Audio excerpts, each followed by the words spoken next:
One of the brightest spots in beef markets these days is the export market. Advances in byproduct value is helping to fuel those prices. And joining me now is Paul Clayton from the United States Meat Export Federation to tell us a little bit about that export market and his session for the 2015 Cattlemen's College. Paul, the export market is very, very dynamic right now, and I guess I would be curious, what are the types and kinds of cattle that are most valued overseas? Thank you, Kevin. Well, I don't know if there's any particular types that are more valuable than others, because in most cases, each head's going to contribute some part to go to the international markets. So, but by the same token, we still have some branded programs that provide a lot of value in those markets. So fundamentally, I think that all the animals do contribute something, just because some of those things aren't consumed very widely here in the United States. So let's talk specifically about cuts. What are the cuts that are most highly prized in other foreign markets? Well, primarily, I guess from a demand standpoint, we have a lot of value in the variety meat items. Of course, those are the sometimes called the off-haul items.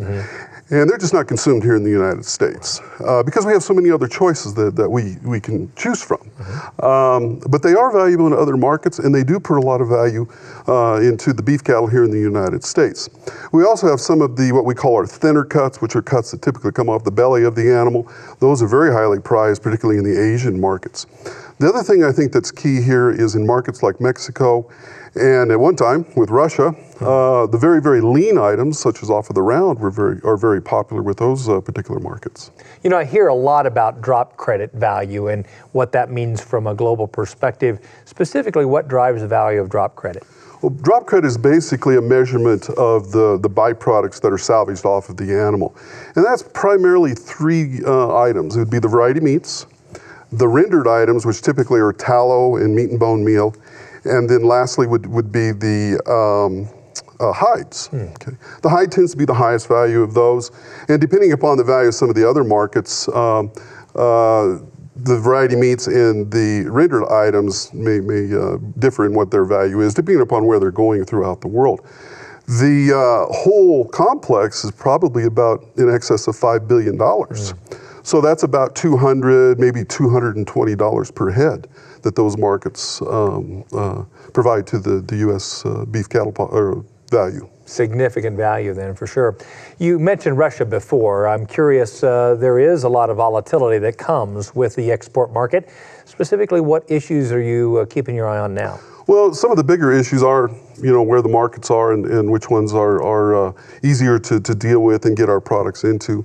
Obviously, the Russian market is closed to all U.S. products, so that makes that difficult for us. But you know what? We're looking for other markets that really can fill that void. Even with the high prices we have today with our beef cattle, that doesn't seem to affect the demand a whole lot internationally.